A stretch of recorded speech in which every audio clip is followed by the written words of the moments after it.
most common one is CO2 reduction, measuring this, but are we able to combine CO2 reduction indicator and combine this with our indicators we have for measuring the economy, and maybe build one indicator that measures CO2 reduction, but also new type of economy that is not having negative impact on the planet. I think it all starts with how you design your product. If you design a smartphone that you are not able to dismantle after you don't need it anymore, so to take valuable pieces out of it, then it's not possible to reuse it or recycle. Yeah, you can recycle it in a low value way, but it's not possible to use it in a higher value. So I think if we are able to design our products more modular, that it's easier to take the materials and extract them from each other, then it's also easier to reuse these materials again. And this is the same in the construction sector, but also in the products we use in our homes, the technology we use, etc. Mm-hmm. You mean that products are being used, yeah. And yeah, so that's the thing, that the current economy and how we measure our current economy and how we measure the successfulness of a business, it's focused on how more products you make, how more products you sell, the better it's going with your economy, the better it's going with your business. If we are able to design new business models where it's not about consuming products anymore, but it's about services that you sell, and maybe these products you even buy back from consumers, etc. There are new type of business models, then it's a different type of challenge. Mm-hmm. I can answer this question in a different ways. For example, what you see happening now in the Netherlands is that the energy transition is a transition that has started before the circular economy transition, and we started to buy more and more PV panels, solar panels.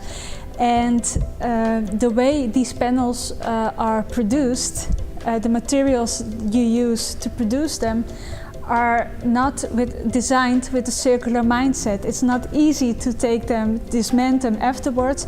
It are high valuable metals, minerals, etc. So that is a big challenge, and I think there are a few companies starting to think about this problem right now, designing different type of products that are more circular proof. But maybe to answer the question also in a different way is, if you want to reuse your materials more, recycle them more, etc., you need a lot extra energy for that as well. For example, in factories, but also moving. If I want to demolish a building and I extract materials from this building, then I have to move these construction materials to another place and then move them again back when I want to use them in another building. So this takes extra energy as well, and we already have a high energy demand. Where we also want to have a sustainable energy transition. So this is a big question as well. So it's about efficiency. How can we think about ways that we use less energy when reusing products, recycling them, etc. I think innovation can be helpful with that, definitely. Well, that's an interesting question. I definitely think that the strategy or the approach that we have in Western countries or in Europe is not the same approach that they should have there. This has many different factors, the way the political system works there, the way the culture and citizens and the culture they have is different, but it's also because there are different type of opportunities or business models to create there than there are here in the Western countries.